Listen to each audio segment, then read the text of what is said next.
Sementara itu dari Jakarta, pohon besar setinggi 15 meter tumbang dan menimpa 4 mobil yang tengah melintas di Jalan DI Panjaitan, Jatinegara, Jakarta Timur. Tak ada korban dalam kejadian ini. Pohon berdiameter sekitar 50 cm dan tinggi 15 meter ini tumbang akibat embusan angin kencang saat hujan deras pada Kamis sore. Saksi mata mengatakan sempat terdengar suara dentuman saat pohon tumbang dan menimpa 4 mobil serta 1 lampu penerangan jalan. Dari 4 mobil, 1 mobil mengalami kerusakan pada bagian kaca depan dan atap mobil. Beruntung pengemudi mobil tidak mengalami luka.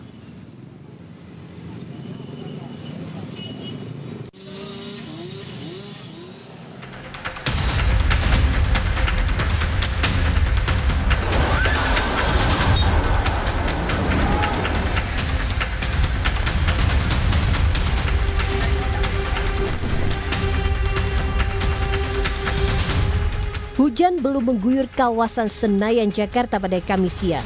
Namun kencangnya embusan angin menumbangkan sebuah pohon mahoni di Jalan Sisingamangaraja. Pohon yang diperkirakan berusia 1 abad ini sekilas tampak kokoh dan sehat. Tapi tidak dengan kondisi akar yang sudah keropos dimakan rayap. Mungkin pohonnya mungkin sudah tua, tapi kalau secara kasat mata ini pohon masih sehat, masih segar. Ternyata di bawah di dalam akarnya itu sudah dimakan rayap. Pohon tumbang membuat lalu lintas di Jalan Sisingamangaraja menuju Sudirman lumpuh, tak dapat dilalui. Aliran listrik padam hingga membuat perjalanan MRT sempat terhenti di tengah jalan. Sejumlah penumpang terpaksa turun dan langsung dievakuasi di pinggir rel. Pihak MRT Jakarta meminta maaf atas gangguan operasional yang terjadi akibat pohon tumbang. Gangguan ini disebabkan oleh pohon tumbang pada rute transisi dari stasiun Senayan Mastercard menuju stasiun ASEAN, yang berdampak pada kerusakan struktur di lintasan dan juga gangguan jaringan listrik, yang menyebabkan layanan operasional kereta terhenti. Cuaca ekstrim yang melanda Jakarta kerap diwarnai insiden pohon tumbang. Pada awal November, sebuah pohon tumbang hingga menimpa pemotor yang melintas di Tebet, Jakarta Selatan. Akibatnya, korban menderita luka ringan di beberapa bagian tubuh. Insiden pohon tumbang juga memakan korban jiwa. Pada akhir bulan Oktober, 2 pengemudi mobil tewas akibat tertimpa pohon tumbang di 2 lokasi berbeda, di Dharma Wangsa dan di Pondok Indah. Mengantisipasi agar insiden serupa tak terulang, Gubernur Jakarta telah menginstruksikan Dinas Pertamanan dan Kehutanan Jakarta untuk rutin melakukan perawatan. Pohon-pohon yang usianya sudah tua akan dipasang penyangga. Pohon-pohon yang memang perlu kita buatkan trigger penyangganya. Dan yang menjadi persoalan adalah seringkali masyarakat sendiri keberatan untuk dilakukan itu. Tetapi dengan kejadian yang ada ini, saya sudah memutuskan, saya sudah memerintahkan, mungkin ada 5.000-an pohon yang perlu trigger atau penyangga. Kalau enggak, kejadian ini bisa terulang kembali. Termasuk pohon yang sudah tua, saya minta untuk dipotong saja. Seiring dengan cuaca ekstrim yang melanda Jakarta beberapa hari ini, diharapkan Pemprov Jakarta dapat memperhatikan pohon-pohon tua agar tak ada lagi pihak yang jadi korban. Tim Liputan, Kompas TV.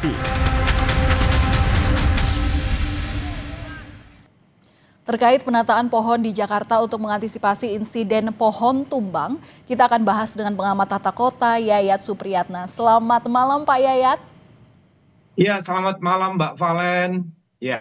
Iya Pak Yayat, sebelumnya ini juga sebagai informasi kepada pemirsa Kompas TV bahwa kami sudah berusaha untuk mencoba mengundang dari pemerintah Provinsi Jakarta, tapi hingga kini masih belum bersedia untuk diskusi bersama kita pada malam hari ini.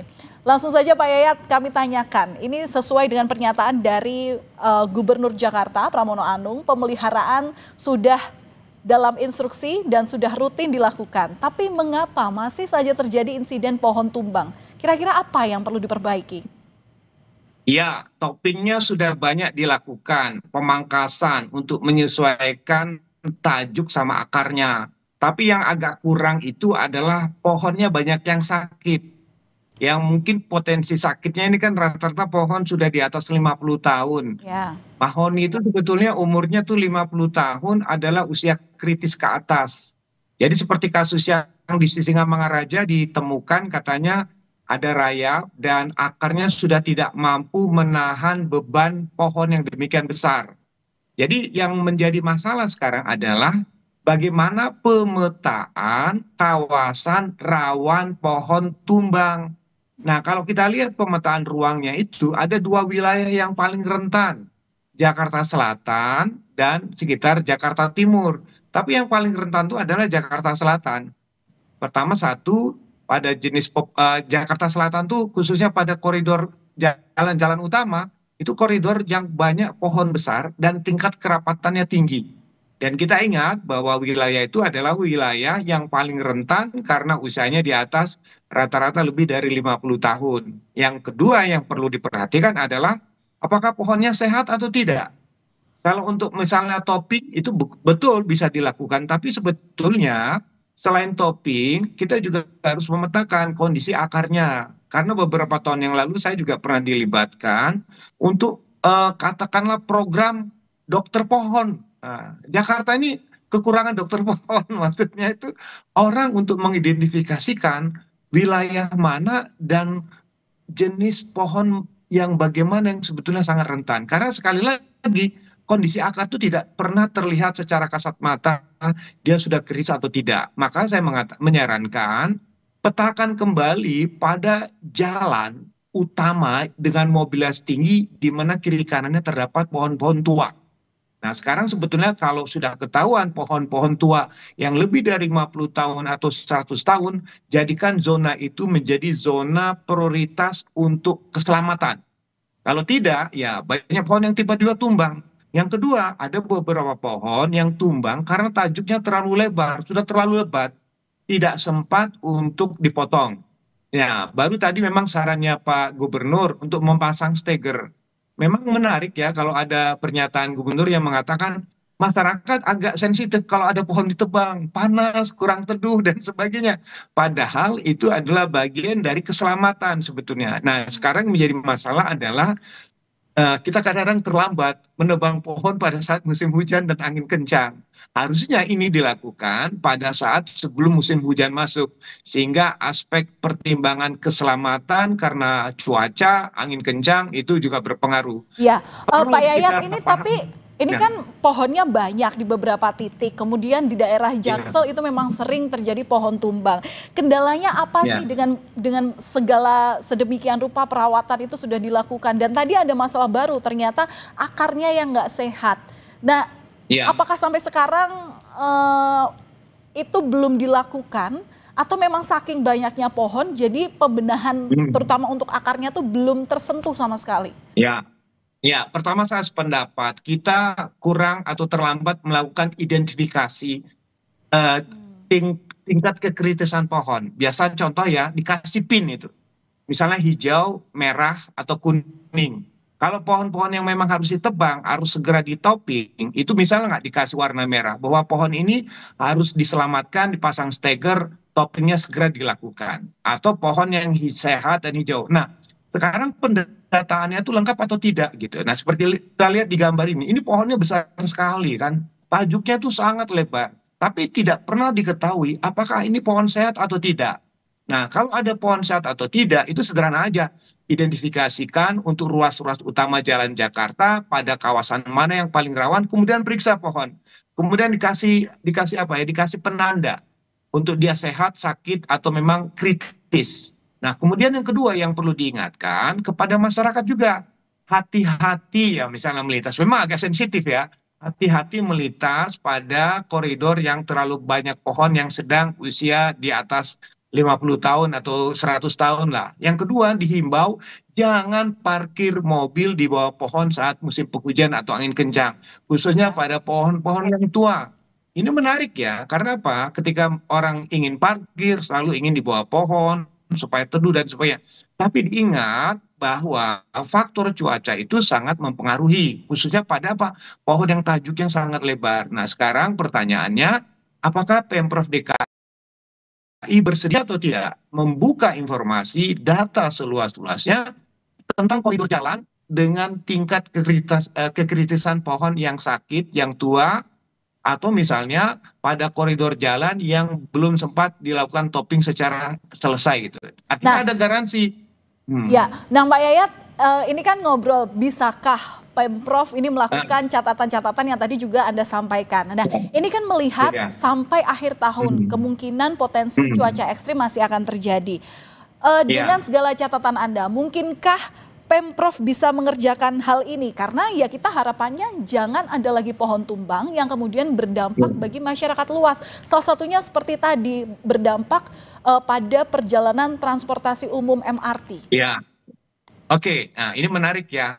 Pertama satu, data mengatakan sudah lebih dari 63.000 pohon yang di-topping, sudah dipotong. Kasih ke masyarakat. Daerah mana yang sudah di-topping? Anda aman di situ. Artinya secara untuk mobilitas, perjalanan, usaha, parkir udah aman. Yang kedua, ini ada data misalnya pemeriksaan lebih dari 6.500 pohon kesehatannya. Sudah disampaikan nggak dari 6.000 lebih itu? Pohonnya sakit, sehat, masih kuat, masih bertahan, dan berapa usianya? Jadi alangkah baiknya jika sudah diketahui identifikasi tentang kondisi kritis pohon itu, kasih peringatan. Nah, kemudian peringatan maksudnya begini, jangan parkir atau menggunakan berteduh di sebagian di dekat pohon itu. Yang kedua, segera dilakukan tindakan. Berapa lama hasil identifikasi tentang kekritisan pohon itu sama tindakannya? Karena sekali lagi, saya belum tahu ya, Pemprov DKI punya berapa banyak kendaraan forklift untuk mendebang pohon. Karena keterbatasan jumlah kendaraan itu pun dan keahlian, mohon maaf ya, menebang pohon itu butuh ahli. Jadi kalau nggak ada tenaga yang terampil, tidak ada alatnya, itu nggak terkejar itu karena luasnya wilayah dan banyaknya pohon. Jadi Pemprov DKI harus berani terbuka. Mohon maaf, kami ada keterbatasan nih terkait alat dan tenaganya. Dan kedua yang agak bikin andilau antara dilema dan kegalauan, itu potongnya kapan sebaiknya? Kalau potong siang macet. Transparansi terhadap publik ini memang yang harus diutamakan dan ditunggu. Pak Yayat, tapi singkat saja, sebenarnya idealnya berapa usia pohon yang ada di sepanjang jalan raya sebaiknya? Singkat saja. Ya, sebetulnya pohon-pohon ada jenisnya. Tolong hati-hati antara yang sudah di atas 50 tahun sama 100 tahun. Kemudian segera identifikasi kalau dia kritis, segera ganti. Segera dilakukan penanaman pohon-pohon baru. Dan jangan ragu untuk penebangan. Dan segera dilakukan penanam. Itu segera harus dilakukan. Kalau tidak ya sama aja kita akan mengulang kasus yang sama. Jadi Pemprov harus melakukan upaya-upaya revitalisasi pepohonan yang sudah tua, kemudian melakukan penebangan dan menggantikan dengan tanaman yang baru. Dan ingat, pilih tanaman-tanaman dengan tajuk yang kuat, akar yang kuat, kemudian juga sehat di dalamnya. Baik, itu harapan kita bersama, semoga hal ini didengar oleh pemerintah Provinsi Jakarta sehingga tidak ada lagi insiden pohon tumbang yang lagi-lagi menjadi rakyat korbannya. Terima kasih sudah bergabung dalam diskusi kita pada malam hari ini di Kompas Malam, pengamat tata kota Bapak Yayat Supriyatna. Salam sehat selalu Pak Yayat. Terima kasih. Terima kasih Pak Yayat.